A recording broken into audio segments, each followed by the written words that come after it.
200 unit सरकार जो है फ्री में बिजली भी उपलब्ध कराने का काम करें। जब हमको मौका मिलेगा हाउस में तो सारी डेटा के साथ जो है हर एक बात जो है हम करेंगे। आप लोग भी सब लोग रहिएगा, सुनिए। महिलाओं को लेकर के नीतीश जी हमेशा वाहवाही लेते हैं, कहते हैं कि महिलाओं के लिए कुछ किया, पहले कुछ था। भले ही कॉपी करना है तो माई बहन मान योजना का भी करिए, लेकिन कल जो आपका आखिरी बजट है।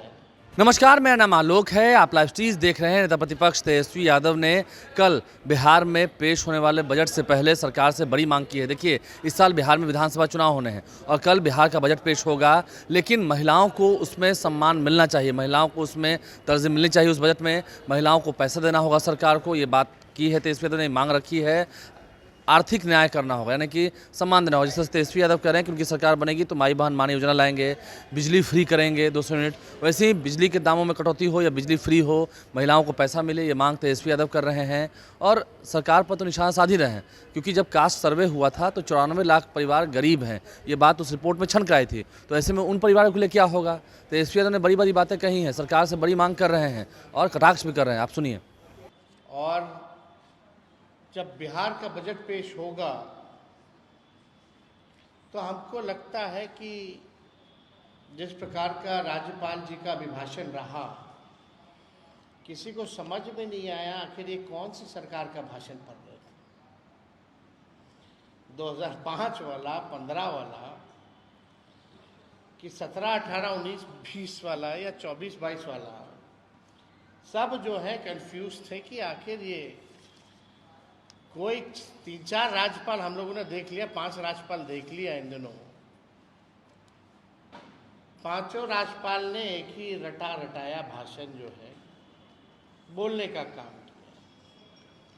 अगर मुख्यमंत्री जी से भी पूछा जाए ईमानदारी से तो वो भी कंफ्यूज हो जाएंगे कि कौन सा साल वाला का कौन सा सरकार का भाषण था, उनको भी पता नहीं होगा। भारत सरकार का बजट आया, बिहार को जो है छलने का काम किया गया, सौतेला व्यवहार किया गया। जब हमको मौका मिलेगा हाउस में तो सारी डेटा के साथ जो है हर एक बात जो है हम करेंगे। आप लोग भी सब लोग रहिएगा, सुनिएगा। लेकिन कल बिहार का बजट आ रहा है तो हम लोगों की मांगे हैं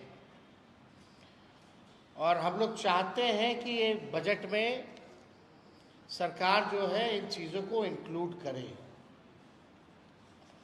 सबसे पहला कि ये जो वृद्धा पेंशन जो 400 है या सामाजिक सुरक्षा पेंशन 400 रुपये है, चाहे दिव्यांगों का हो, चाहे विधवा का हो या वृद्धा का हो।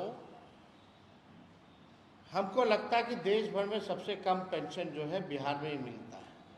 और हमको याद नहीं कि 20 साल में नीतीश कुमार जी ने इसको बढ़ाया भी है कि नहीं बढ़ाया। लालू जी जब थे तो उस समय 30 रुपया था, उसको बढ़ा करके उन्होंने 95 के आसपास उन्होंने 100 रुपया किया था। लेकिन वैसा 20 सालों से 400 रुपये जो है दिव्यांगों को, वृद्धाओं को और विधवा को मिल रहा है, ये नाजायज़ है। सरकार कहती है कि हम लोग 3 लाख करोड़ का बजट बढ़ा दिए, हर बार वाहवाही करती है कि हम लोगों ने बजट को बढ़ा दिया।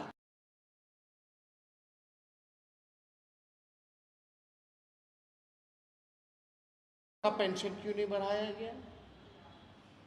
बगल का राज्य जो हम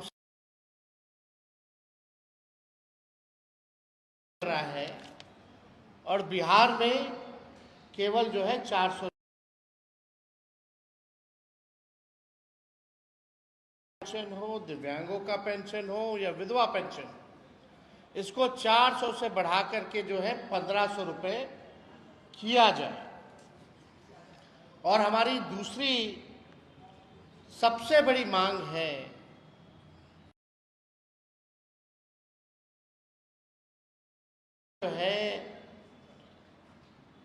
सबसे ज्यादा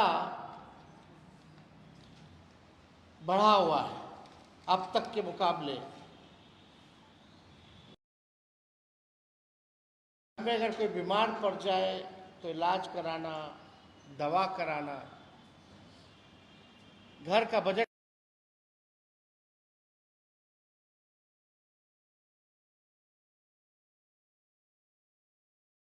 है। महिलाओं को लेकर के नीतीश जी हमेशा वाहवाही लेते हैं, कहते हैं कि महिलाओं के लिए कुछ किया, पहले कुछ था, पहले कुछ पहनने लगी हैं महिलाएं। लेकिन आदरणीय मुख्यमंत्री जी, ये भारत सरकार का आप डेटा पढ़िए, आंकड़ा पढ़िए। हम तो ज़्यादा पीछे की बात नहीं करना चाहते, हम वर्तमान और भविष्य की बात करना चाहते हैं। और वर्तमान में अगर आप देखें, नेशनल फैमिली हेल्थ सर्वे हुआ पूरे देश में, उसके अनुसार देश में सबसे अधिक 65% बिहार की महिलाएं अनमिक है।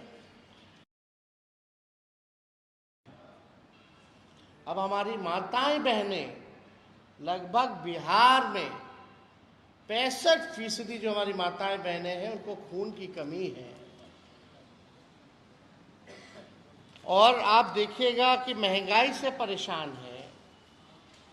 जो बच्चों का जो है, बिहार ही सबसे अधिक स्टंटेड यानी बौनेपन के शिकार। हमारे बिहार के बच्चे देश भर में सबसे ज्यादा बौनेपन के शिकार हो रहे हैं। आपकी सरकार ने अभी तक इस पे कोई ध्यान नहीं दिया। महंगाई, पति कोई ना कोई बिहार का भाई हमारा पलायन कर रहा है, घर चलाना पड़ता है महिलाओं को,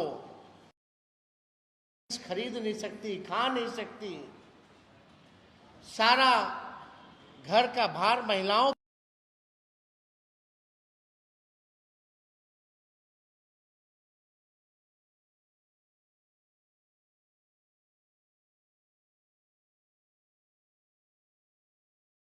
खाते में दें ताकि उनमें कोई खून की कमी ना हो और हमारा आने वाला भविष्य बौनेपन का शिकार ना हो। ये काम कम से कम मुख्यमंत्री करें।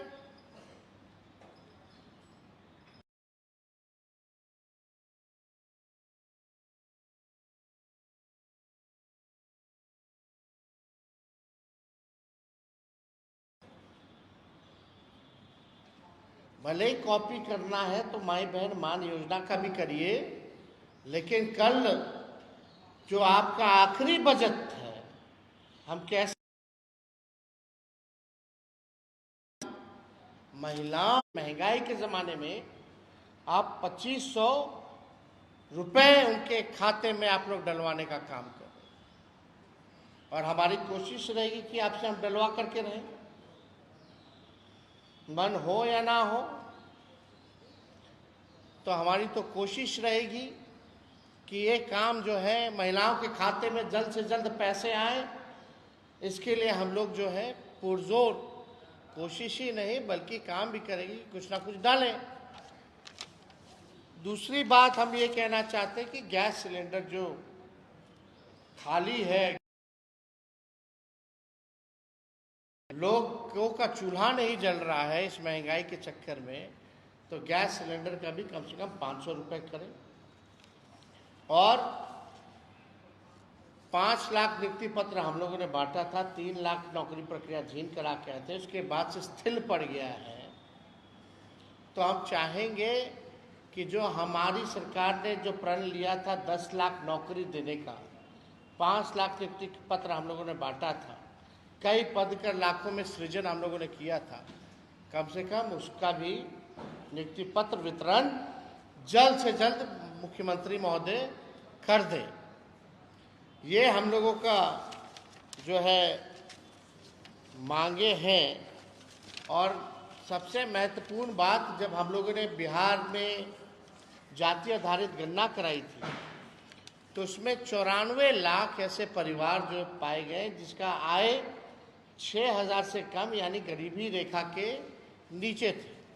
उस समय हम लोगों ने तय किया था कि इन 94 लाख परिवारों को हम लोग कम से कम 2 लाख रुपए का सहयोग हम लोग करेंगे।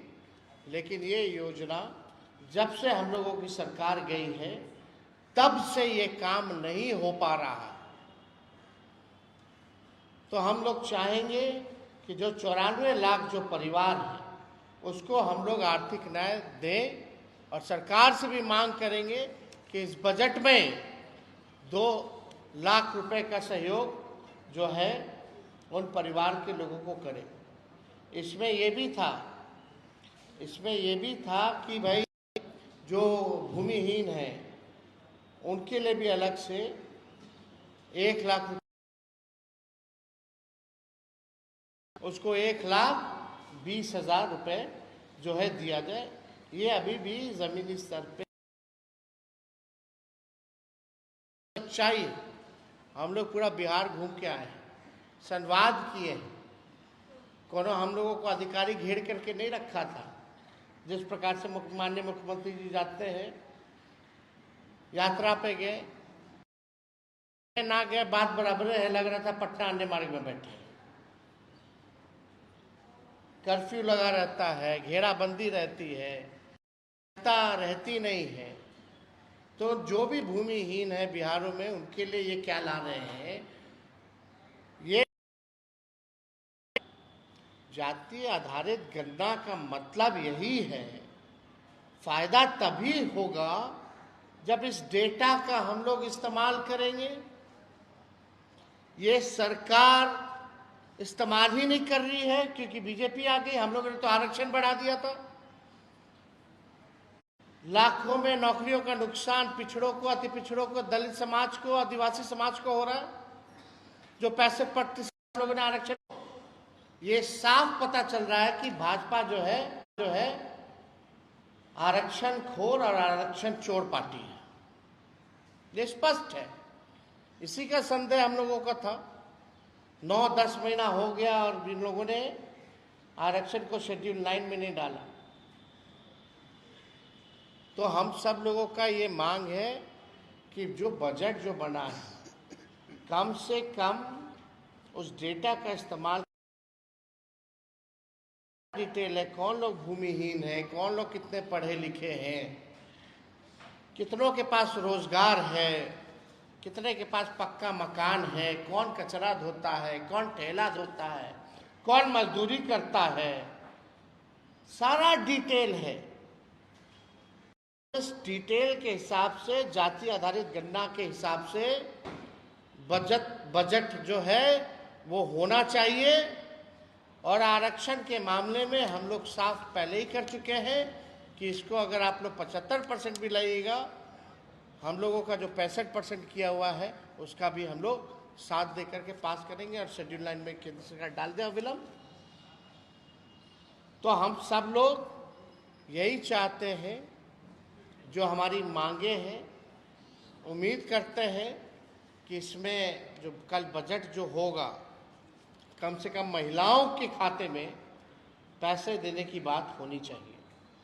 और हम सब लोग पूरे बिहार में हम लोगों ने घूमने का काम किया। आगे और भी यात्राएं हमारी होंगी, घूमते रहेंगे हम तो हमेशा। लेकिन एक बार बिहार के सामने हमारा जो विजन है, जो हमारा रोड मैप है, जो हमारा ब्लूप्रिंट होगा कि क्या नया मॉडल होगा जिससे हम बिहार को आगे ले जाएं, उस पर हम लोग जो है बड़ी गंभीरता से हम लोग काम कर रहे हैं। और वही चीज़ हम लोग करेंगे जो होने लायक होगा। हम लोग जुमलेबाजी करने वाले लोग नहीं हैं। हम लोग जो कहते हैं वो कर करके दिखाते हैं। और नीति आयोग का आपने रिपोर्ट भी देखा होगा, जिसमें बिहार जो है साक्षरता के मामले में, प्रति व्यक्ति आय या निवेश के मामले में, या किसानों के आय के मामले में जो है बिहार सबसे फिसड्डी है। गरीबी में, पलायन में, बेरोजगारी में बिहार अव्वल राज्यों में है। 20 साल इन लोगों के एनडीए सरकार के बाद कि 11 साल डबल इंजन की सरकार फिर भी बदहाल है बिहार। गरीबी, बेरोजगारी, महंगाई, पलायन, कोई कारखाना नहीं, कोई इंडस्ट्री नहीं, लोग परेशान हैं। और एक और हमारी मांग छूट गई थी कि भाई महत्वपूर्ण मांग ये भी थी कि जो बिहार में बिजली सबसे महंगा जो पूरे देश में सबसे ज़्यादा मिलता है, तो हर घर कम से कम 200 यूनिट सरकार जो है फ्री में बिजली भी उपलब्ध कराने का काम करे। स्मार्ट मीटर से हर कोई जो है परेशान है। गांव के लोगों का कहना है, ग्रामीणों का कहना है। हमारी हर पंचायत 8,000 से ज़्यादा पंचायत के प्रतिनिधियों से बातचीत हुई है। कम से कम 200 यूनिट फ्री में बिजली उपलब्ध कराएं और कम से कम किसानों के लिए भी जो है फ्री में बिजली उपलब्ध सरकार को कराना चाहिए। तो ये हम लोगों की मांगे हैं जो हमको लगा कल बजट आ रहा है, और इस बात को तो हम लोग कई महीनों से हम लोग ये कहते रहे हैं। अब सरकार को ध्यान देने की ज़रूरत है। तो सरकार से बड़ी मांग कर रहे थे एसपी यादव ने, क्या कुछ कहा है, हमने उनकी पूरी बात सुनवाई है। आप लाइव से बन रहे हैं। कल बिहार का बजट पेश होना है, देखना है वित्त मंत्री सम्राट चौधरी के खजाने से, सरकार के खजाने से महिलाओं के लिए, वृद्धों के लिए और युवाओं के लिए क्या कुछ निकलता है। हमारे चैनल को सब्सक्राइब कर लें, साथ साथ फेसबुक पेज भी लाइक करें। धन्यवाद।